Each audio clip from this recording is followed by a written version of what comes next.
You're listening to Heritage Radio Network.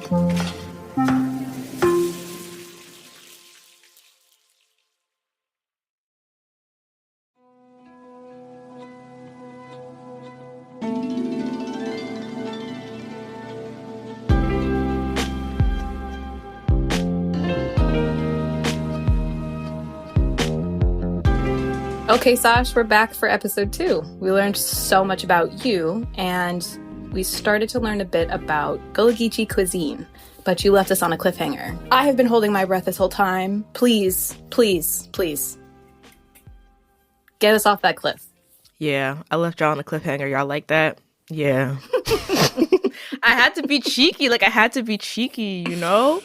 But the cornerstone of Gullah Geechee cuisine is rice. Rice. The crowd goes wild. I know. Everyone's running around.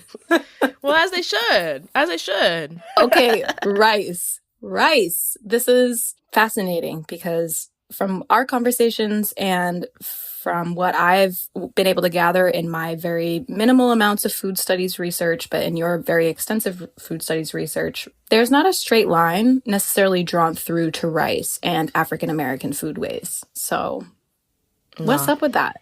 What is up with that? Yeah, what was your introduction to rice from an academic lens? I think I'll start talking about grains broadly and then work my way into talking about rice. Because as someone who's been in school for food studies for a minute, let me rewind a little bit. Food history, there's a lot of focus on how like staple grains and in some countries and cultures, staple starches play a really large role in nation building, world building, et cetera, et cetera. A lot of the focus within my studies was on wheat and how wheat built modern Western society, specifically like Western Europe, like how the growing, the cultivation, and the storage of wheat, was really essential in those cultures. And interestingly enough, as I was reflecting, the most that I've talked about rice wasn't in a food studies class. It was actually in a politics class that I took my senior year when we were learning about ancient democracies. So we're talking a lot about how ancient China and how that society was completely founded on rice and like how, the role that rice played not only in ancient Chinese culture and society, but also like the politics and the economy. So that was really interesting. And fun fact, I have a minor in politics, so I took a couple of politics classes here and there. And in some of my other food studies classes, we talked a lot about TCM and traditional Chinese medicine. So rice, found its way here and there. But didn't get introduced to rice as something, as something African, as something Black, as something connected to the diaspora until a little bit later in my studies. Yeah, it's been really interesting to kind of puzzle piece my way around my relationship with rice. First, having, was that Uncle Ben's like steamed rice in the bag? Or the box. That was my first, in the box, exactly. That was my first introduction to cooking rice on my own. Brought it with me to college. Then when I studied abroad in Costa Rica, I learned the Costa Rican way to make coconut rice.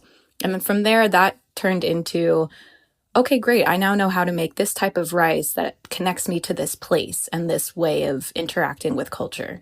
That was the very first kind of conscious effort of that. And then my partner is Chinese Canadian. He taught me how to make rice in the way his family makes it, which is pretty traditional steamed rice way. But in the in-between, my dad learned from his fraternity brother. My dad went to Dillard and he was in Omega Sci-Fi and he learned how to make rice and peas. And so I feel like I've like kind of triangulated my data with the major ways of cooking rice. And throughout all of that, also learning about labor, understanding the socio-political influences, the socio-cultural ways, and then the ecological relationship that humans have to rice. Rice is a crop similar to coffee, where every single grain is touched by a human before consumption, but it doesn't have the same global respect as wheat. And then you can see that mirrored in the way that products in general are sold, food products, but also in the way that certain cultures are, I would say, valorized over others. So thinking about like French bread making versus rice and peas, or rice and meat, or rice and veg in any global South country. But I really do think that we could talk all day about this. Let's bring it back to maybe a pivotal moment you might have had interacting with rice that has changed maybe your perspective, if you have one of Mm, those. yeah, I think I do. And definitely listening to you talk about your experiences of cooking rice has made me think about my experiences of cooking rice. If you're a real like Sasha at HRN listener, you know that I do a lot of cooking in my dorm and that I've lived in a dorm for all of my college career. I was living and cooking in a dorm. So, interestingly enough, I honestly didn't learn how to cook rice properly until maybe my junior or senior year of college. I grew up eating a lot of Yeah, rice. me either. My mom made a lot of steamed rice. But when I was cooking rice on my own, I would make rice like very similar to how I would make like my oatmeal. Because oatmeal is really the only other grain that I would cook on the stove. Yes, Taylor took a The little way the sigh. spirit just moved through me because I share that with you and was like, I don't like rice because I don't know how to cook it well. I always loved rice, but I knew I wasn't making it right, but it tasted good. So I was like, you know what, we're vibing. Like I made my rice like I would make like a stew, like an okra stew, which makes a Yeah, lot of sense that that's my favorite way of, yeah. preparing and eating Which is good rice. if you don't overcook it. There is a sweet spot, and Taylor Early did not know how to hit that for a number of years. Oh my gosh, I have a controversial take, y'all. I have a controversial take. When I make, or at least when I make my okra stew, I like my rice a little on the softer side. Okay, but I do like a softer rice in a stew. I Okay. because once you reheat it, once all the flavor gets into the grain, that's cool with me. I Hmm. if you're trying to eat rice on its own and enjoy the grain itself, you better not overcook that. You better let that steam. That's real. That's real. I've had more rice failures than successes, but I think that's the majority of people on this earth potentially. Because rice can be hard sometimes. But again, for me, given my own ancestry, I don't make a lot of steamed rice. I'm typically Hmm. if I am making rice, it's typically a part of some stew. Yeah. When I make rice, it's typically a part of like a perlu or like I love okra stew. So okra Red beans and stew. rice, you also will cook in a liquid or in pot liquor. Back to Gullah Geechee and different types of rice and this through line to Africa and the Hmm. diaspora. But there are different grains of rice. There are different types of rice and they have different applications culturally. And Right. so if you're trying to cook jasmine rice the same as Carolina Gold, you're not going to end up honoring the grain or the flavor or the terroir, if you want to call it that, and really appreciate and get into the essence of the grain itself. And so I think with each culture, how rice ended up almost like co-evolving in the cooking methodology and in the way that people consumed it and even Hmm. cultivated it. Obviously, it's very specific to each region, but there's something so beautifully ubiquitous about how precious rice really is and how nourishing it is. Hmm. For the listeners, what you did just miss, what we did cut is for both of our safety. Two African Americans don't even be talking about jollof like that. So, to the rest of the African diaspora who might be listening, we know where we belong, which is either doing dishes, cutting the veg, or just telling you it's delicious. Sash, shall I hand this episode over to you and you can get to talking about this amazing research that you are going to enlighten listeners about? Well, yes. We're gonna have a epic. You're gonna listen to an epic historical baddie link up of Ooh, all time. So prepare yourselves. all time. All time historical Our baddie pantry link is up. so rich, So rich, so rich, so rich, so rich, so rich, so so flavorful, flavorful, nutritious. Okay, delicious. all right. All right. See y'all for episode 3. Dr. Edda Fields Black's research also builds off Judith Carney's work. Her research draws connections between pre-colonial West Africa and the South Carolina and Georgia Lowcountry. My research specialty is the transnational and transatlantic history of rice. So peasant rice farmers in pre-colonial West Africa on the Upper Guinea coast and Blacks who are enslaved on rice plantations in the South Carolina and Georgia Lowcountry. I learn about rice and I see it as this bridge, this connection that's connecting the Gullah Geechee in the Lowcountry with people in this part of West Africa.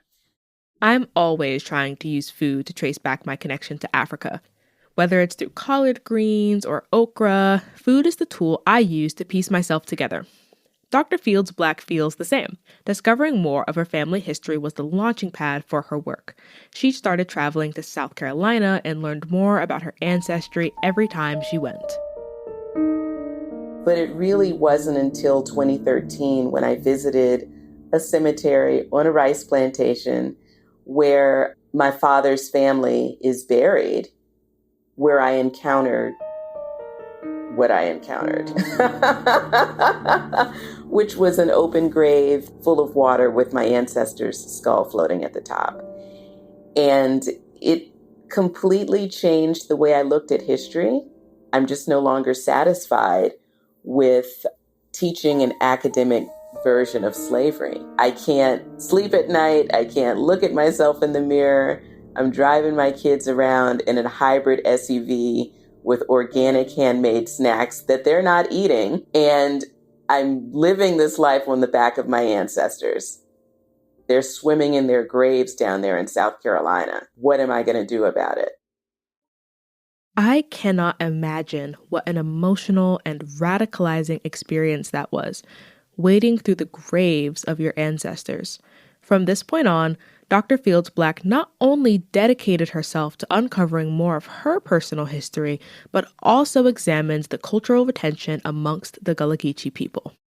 You had long periods in the year from early May until mid to late November when white plantation owners, white planter families, and overseers did not live on the plantations. So some historians and anthropologists have argued that it's the lack of white supervision, the lack of white interference that allowed enslaved people to sort of develop and maintain a Creole language and culture.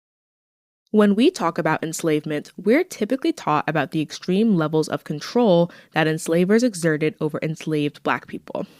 Why did white enslavers spend over half of the year away from the rice plantations? It's simply because they could not survive the malaria that ran rampant in the Lowcountry. To learn that my ancestors were able to practice some form of cultural independence from their oppressors makes a very dark history feel just a tad brighter. For me and Dr. Fields Black, rice is a light to see deeper into our shared heritage and ourselves. Rice was this prism where historians and anthropologists were talking about cultural retention and cultural survivals among the Gullah. Dr. Fields Black inspired me to think about my own relationship with rice. I think fondly about the 25-pound bag of jasmine rice that kept me fed all winter long, as well as the variety of rice dishes that my friends made for me throughout my college career. As a food studies student, rice was rarely the star of the show. The bulk of my readings were about wheat's role in modern Western society. When rice was discussed, the focus was typically on ancient Chinese societies. That's until I read an excerpt of Judith Carney's book, Black Rice, for one of my classes. I remember reading this piece just thinking thank God, finally, someone is drawing the connections I've been sensing all along. The only people who knew how to desalinate certain kinds of rice fields to a level where rice and other grasses would grow were Africans who were originating in a certain part of West Africa. And Judith Carney has argued that it's not just picking up one group of technologies and transplanting them across the Atlantic.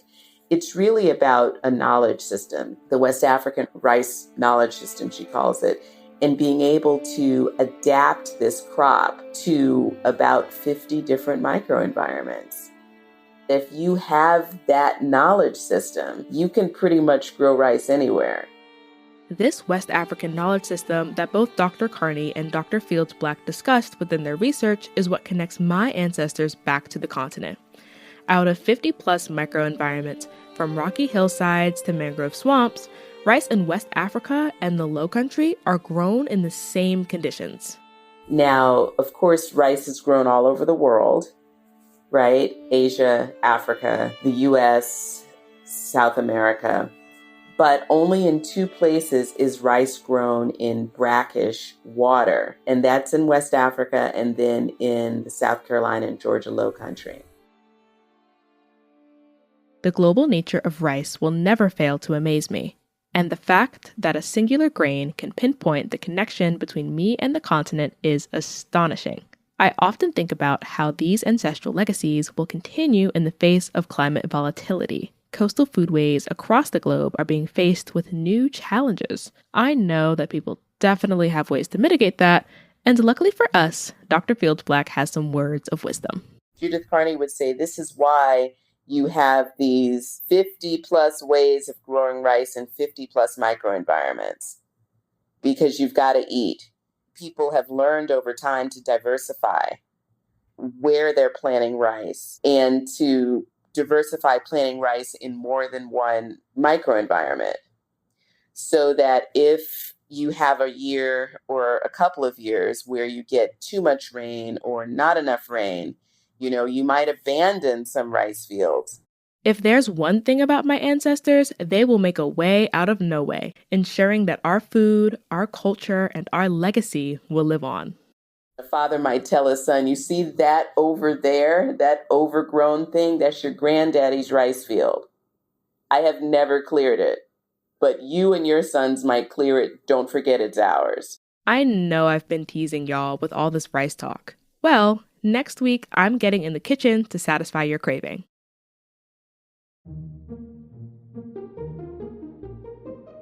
Rice Revelations is conceptualized and produced by me, Sasha DuBose. You also heard from the beloved Taylor Early at the top of the episode. Sound design and mixing is by Sam Girardi. The Rice Revelations logo is designed by my sister, Kennedy DuBose. This episode of Rice Revelations features clips from Fields. Hungry for more? Find the links to the full episode, as well as additional rice research resources, say that 3 times fast, in our show notes. This episode of From the Pantry was produced by Sasha DuBose, with support from Hannah Chenard, Sam Girardi, and Addison Austin Liu. From the Pantry is an original limited series that I developed for HRN. Our executive producers are H. Conley and me, Taylor Early. Our audio engineer is Sam Girardi. This program is supported, in part, by the Julia Child Foundation for Gastronomy and the Culinary Arts, as well as public funds from the New York City Department of Cultural Affairs in partnership with the City Council. From the Pantry is powered by Simplecast.